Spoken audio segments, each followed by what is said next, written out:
crosswise.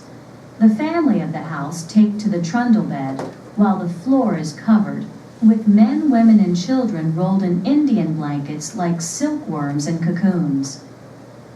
May 11th. Made but a few miles yesterday. Forded the Little Osage, the last river, they say, we have to ford. Our noble lords complained of the great weight of the wagons, that our wagon is heavily loaded, have only to make a minute of what we have stowed away in it. 8 trunks, 1 valise, 3 carpet bags, a box of soda crackers, 200 pounds flour, 100 pounds cornmeal, a few pounds of sugar, rice, dried apple, 1 wash tub of little trees, utensils for cooking, and 2 provision boxes. Say nothing of mother, a good fat sister, self, and 2 children who ride through the rivers. Again, all you got to do is look at that list and imagine what happens. All that goes away. This is always funny to me to say this to juniors who just like wake up all of a sudden and go, oh yeah, there ain't no Walmarts. What happens when all that stuff she just listed goes away? What are they going to eat? They're too far away for a one-day journey back to Kansas City. How will they survive? Fascinating, right? So in other words, one of the things we want to point out about these people is it had to take a certain kind of insane courage to just get in one of these wagons and start out west. They think they crossed their last river. You have to laugh at that one, right? Think about the number of bridges that are built on almost any road out here you ride on. There's reasons why those bridges are there, right? Because all these little tiny, no wood, no water creeks, no wood creeks, that almost virtually have no water in them in May and early June. Guess what? All that runoff. You guys know this, don't you, right? Those little creeks can turn into major rivers. Very dangerous, aren't they? At nightfall came to a log cabin at the edge of the wood and inquired of the lord of the castle if some of the women and children could take shelter under his roof for the night. The masculine number, and whichever of the women that chose, couching in the wagons and under them. He said we could. His lady, who was away, presently came, with bare feet and a white sack twisted up and thrown over her shoulder, with a few quarts of cornmeal in the end that hung down her back. I said to myself, is that what I have got to come to? She seemed pleased to have company, allowed us the first chance of the broad Dutch-backed fireplace with its earthy hearth, and without pothooks or trammels, to make ready our simple evening repast.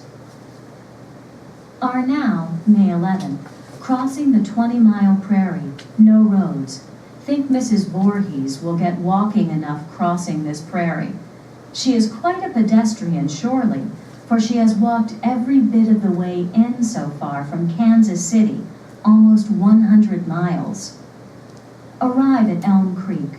No house to lodge in tonight. Campfire kindled, supper cooked, and partaken of with a keen relish, sitting in family groups around the great big fire. Some will sleep in wagons, others under the canopy of the blue vault of heaven. The young men have built some shady little bowers of the green boughs. They are looking very cozily under them, wrapped in their white Indian blankets. We ladies, or rather immigrant women, are having a chat around the campfire. The bright stars are looking down upon us. We wonder if we shall be neighbors to each other in the great octagon city. May 12th, full of hope as we leave the smoking embers of our campfire this morning. Expect tonight to arrive at our new home. I want to pause for a moment and have you write down at level 1 that H word. It is always interesting to read these kinds of journals. And by the way, there's bunches of these. You can Google this online and be surprised at the number of journals that have been published from this time period. It's amazing how many of them are rooted in this word. Notice at May 12th, the top of page 621, full of hope. This idea that everything is going to work out. It's going to be fine. It's going to be okay. We're going to find our way. It's all going to be all right. This idea of hope, when we look at it backwards, we go, how could these people have had this level of unbelievable optimism or hope?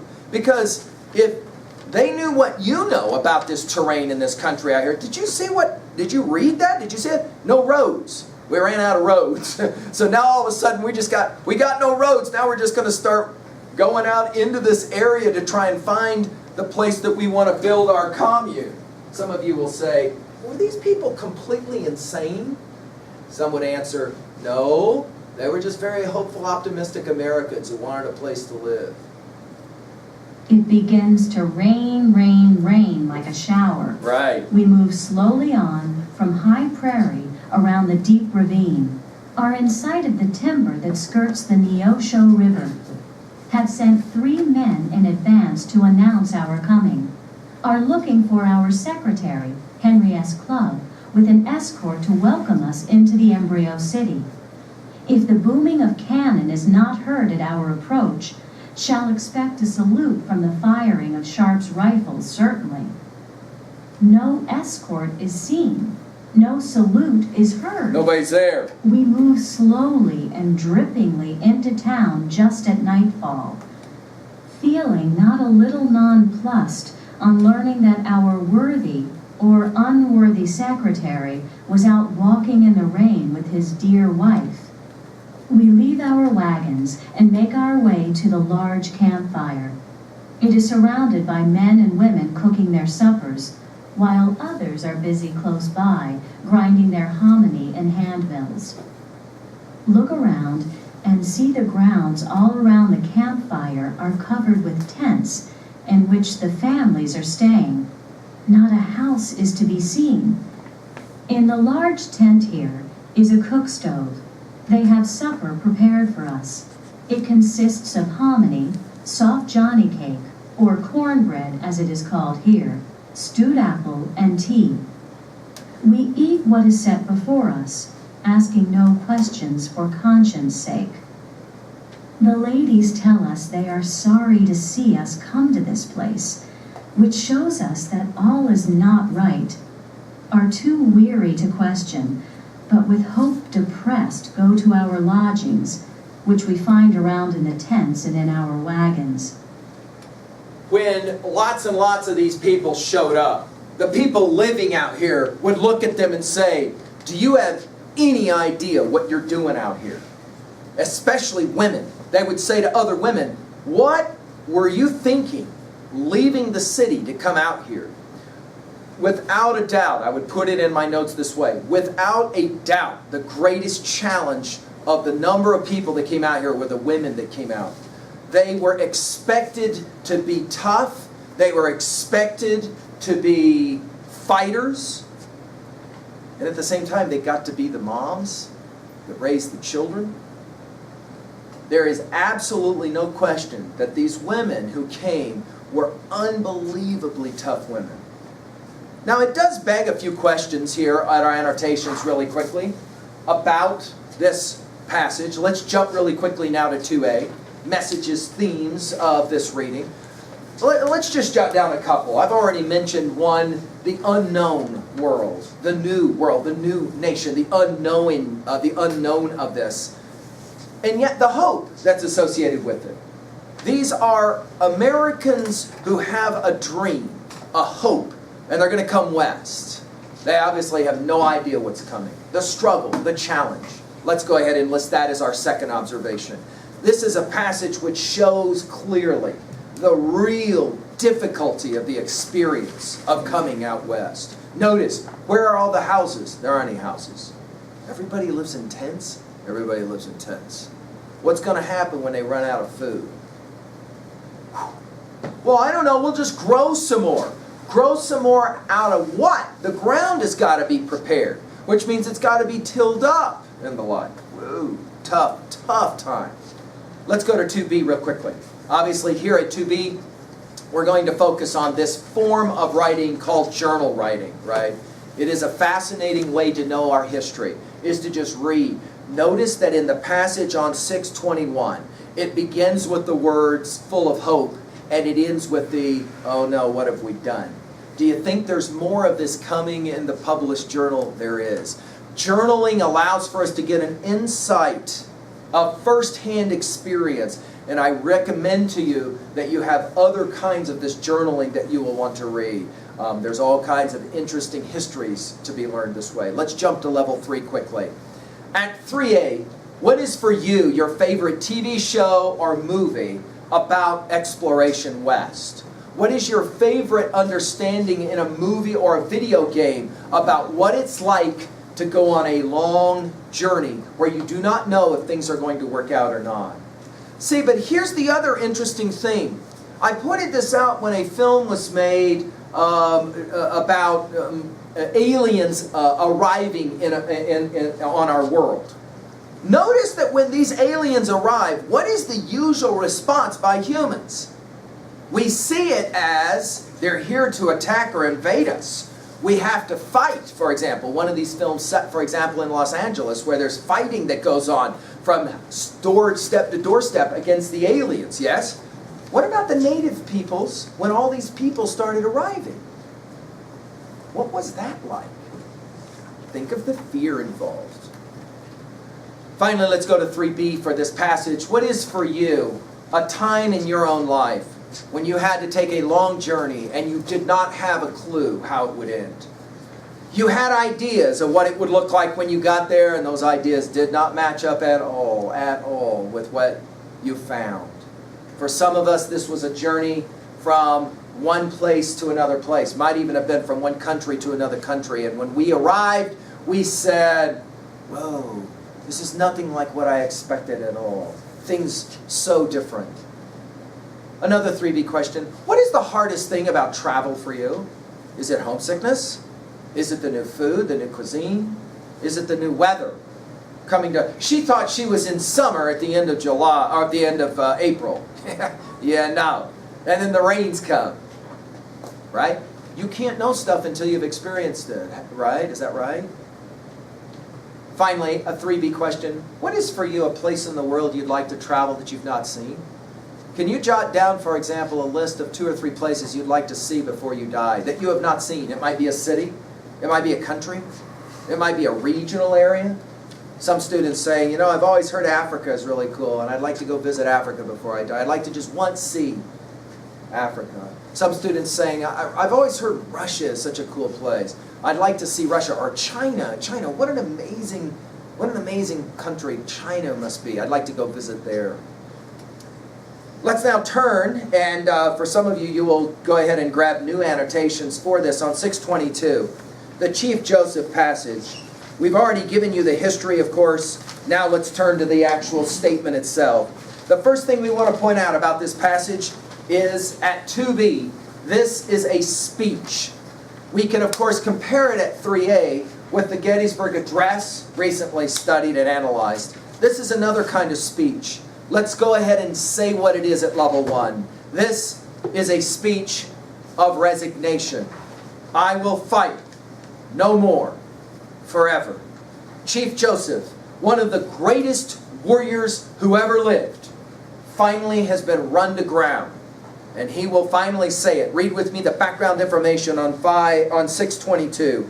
In company with fellow chiefs, Chief Joseph gave this speech, write it down, October 4, 1877.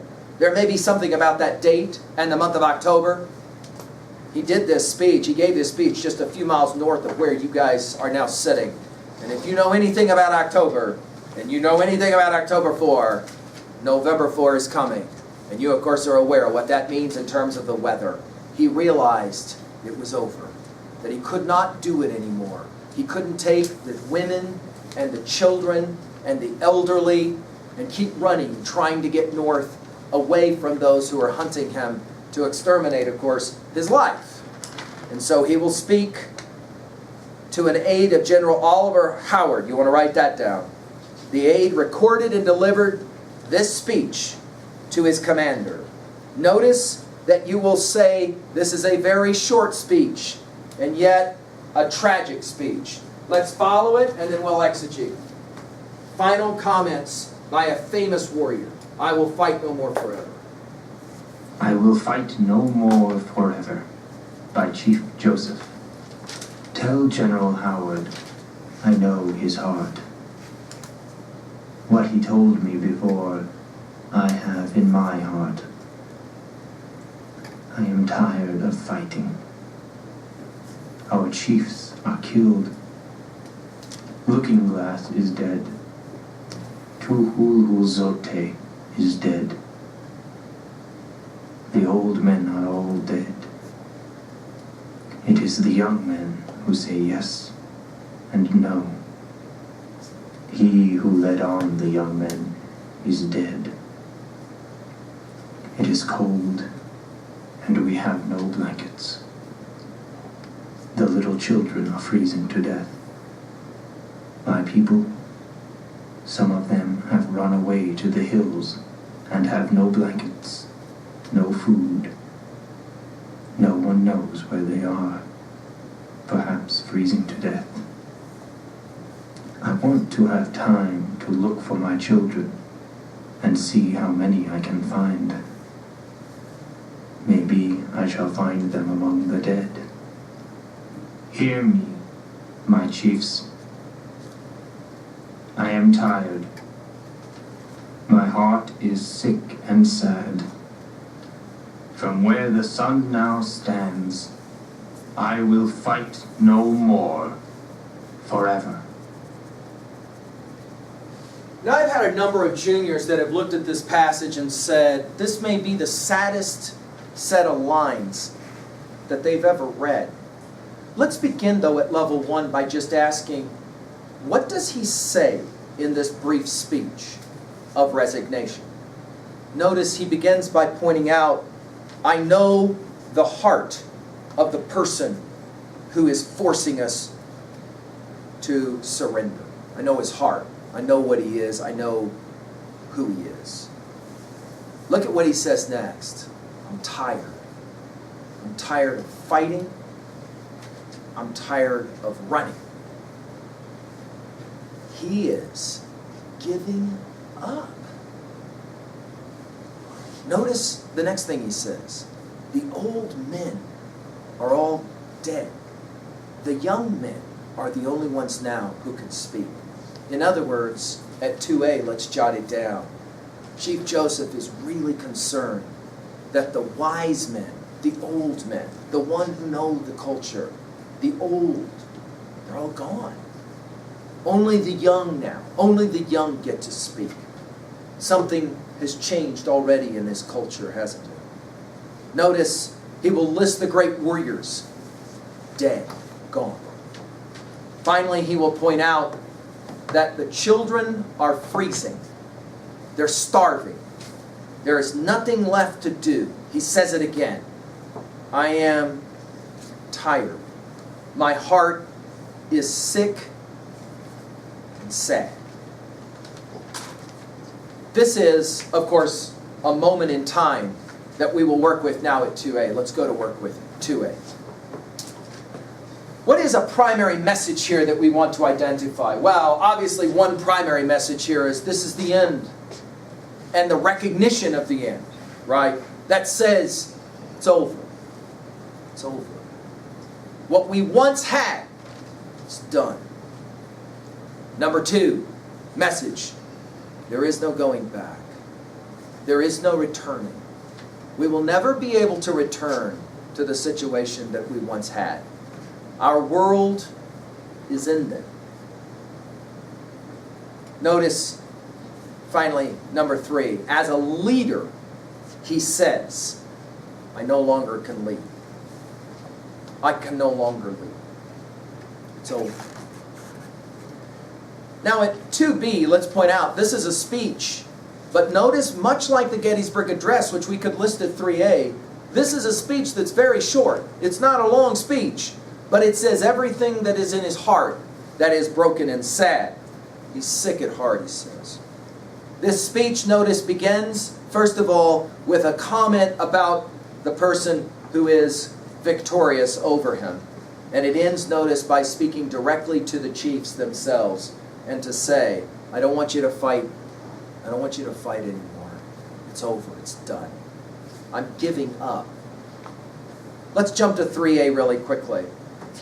What is for you the movie or the TV show that speaks of the fighting in the American West? We often used to refer to them as cowboy and Indian shows. Is there one for you that you like better than any other? The Western show. And how does it treat this whole notion of westward expansionism? How does it treat the fighting, for example, against native peoples? Of course, we've had lots and lots of films over the years that have tried to come to terms with this whole experience. Probably one of the most famous in terms of the Academy Awards is Kevin Costner's film, Dances with Wolves. I recommend that title to you. Write it down. If you ever have a chance to watch this film, it is a very unsettling film, but it's a good film in terms of the history. What is for you a film in which there is an identifiable loser who has to say, I'm done, I've given up, I'm not going to keep fighting anymore, I'm done, I've resigned to the fact that I know it's over for me. Finally, let's go to 3B, how you can personally relate to a passage like this. When was the last time that you had to resign to something? You had to acquiesce, you had to give up. You had to say, I would fight, but I can't. I'm done. I have to just accept the fact that what I once knew is done, and I got to keep going. That's the only way I know to do this. It's over for me. When was the last time that you had to accept the fact that you were going to be sad about something you could not change? Do you have a moment like that in your life when you just couldn't change it? You wanted to change it. You do everything in your power to change it or to fight it. And you couldn't. And you had to accept that fact. In other words, when was the last time you would say about yourself, I am tired, my heart is sick and sad? But think about this. That was you personally. Chief Joseph is speaking for his people.